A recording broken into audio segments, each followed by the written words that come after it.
rip shad. Getting some good ones now, baby.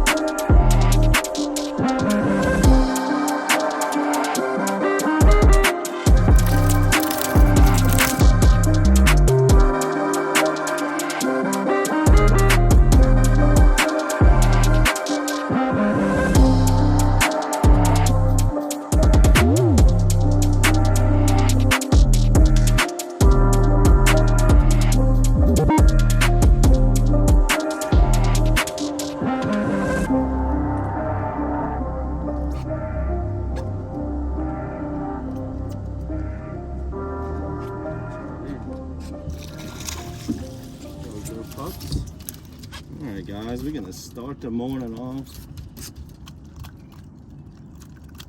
fishing some shorelines on the South Shore.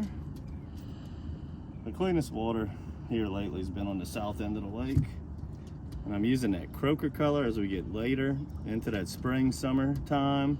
One of trout's favorite things to eat is croaker as they starting their spawn right now. This is a nice healthy female, 2.5 pounder, charging that croaker X shad.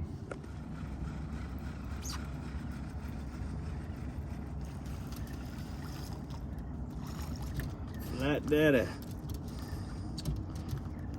I've been seeing a lot of these smaller flounder around this year, so that's a good sign for the fall. Maybe we'll get a good fall run on some doormats.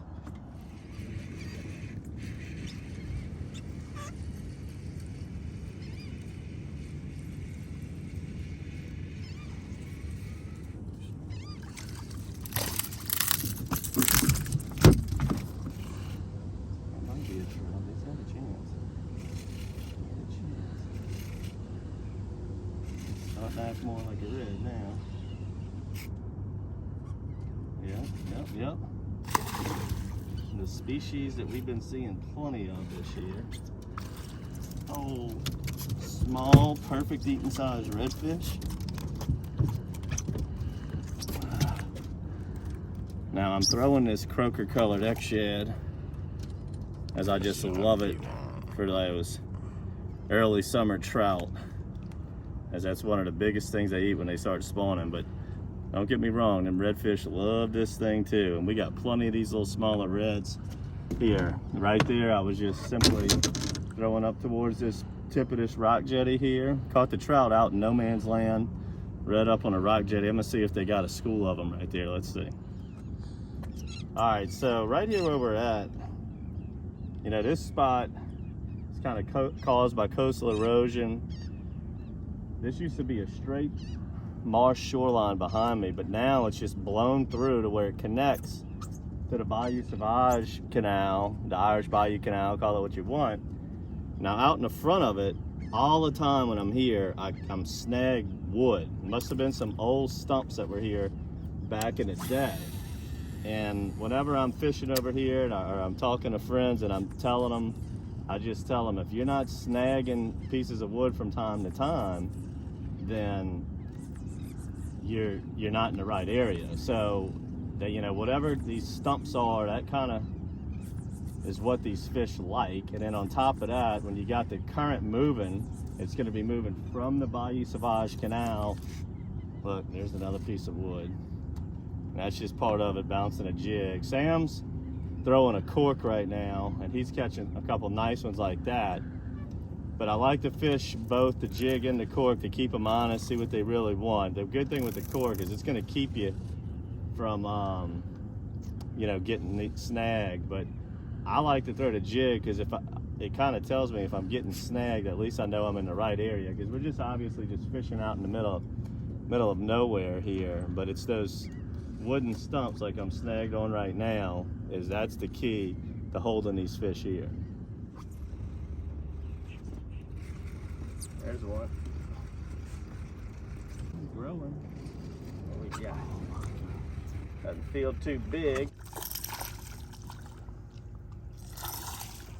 All right, let me show you what I switched to.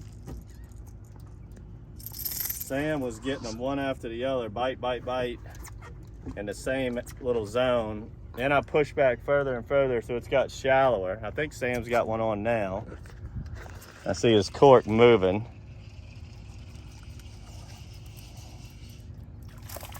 Another trout. Not the biggest in the world, but I switched to the Matrix Minnow. When I can find these fish concentrated, I'm gonna have to get pliers to get that one out. Find these fish concentrated and I catch them in you know, they're in shallow water. That Matrix Minnow is a deadly, deadly creature right there. What we got here, baby? Oh yeah, look at that. Look at that one. Switch to that Matrix Rip Shad. Getting some good ones now, baby. That Matrix Rip Shad's a bad dude. I'll tell you just why I decided to switch to that in a minute.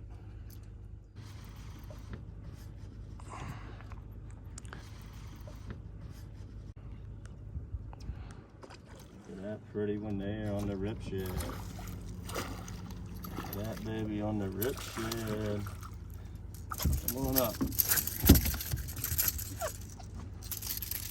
That's a good one, baby. That Rip Shad, I'm glad I switched to it. I'm glad I switched to it. Catching these fish a little bit shallower. This Rip Shad dives down a little bit shallower. Not catching so much grass and these big trout. You know, the cork's doing pretty well, but it's also catching a lot smaller fish where this Rip Shad is doing damage. Beauty. All right, guys, I'm starting to catch a decent bit of grass as I push back further and further into this blow through. As the further I get back here, the shallower it gets, the grassier it gets. So I'm gonna show you what I did to chain to fix that. This was barely hooked. Good fish too. Good fish. So that is the Matrix Rip Shad. Let me show you guys this beautiful trout right here. Just caught. Pretty fish. That's the Rip Shad. What I was throwing earlier and caught a few on, the Matrix Minnow. The Rip Shad is better for shallow water, like 2 to 4 foot. This is better for like 7 to 4 foot. This one dives down a little bit further. So when you start catching grass on this one, simply switch over to the Rip Shad. It's a little bit bigger, and it did yield one of our biggest fish of the day. And it's a fabulous bait. Got a little grass on the bottom. Sam's been catching plenty on the cork. Got redfish out here. Nice trout out here. Throwback trout out here. But just a nice day. We're gonna go ahead and close it on that pretty one right there on the Matrix Rip Shad. The Matrix Minnow you got in last month's box. This month's box, you're gonna get the Matrix Rip Shad along with the Croaker X Shad. Fabulous bait for when them trout start spawning, as we're getting into spawning season now. And so make sure to subscribe to the monthly bait box. Get your hands on those items. Make sure to subscribe to our YouTube channel, guys. Here we are again in a whole nother spot. I hadn't been here all year. Tried a couple spots this morning, nothing. Came to this one, made another great DockSide TV. I hope you enjoyed this one, guys. Don't forget your jerk baits at home. And until next time, good fishing.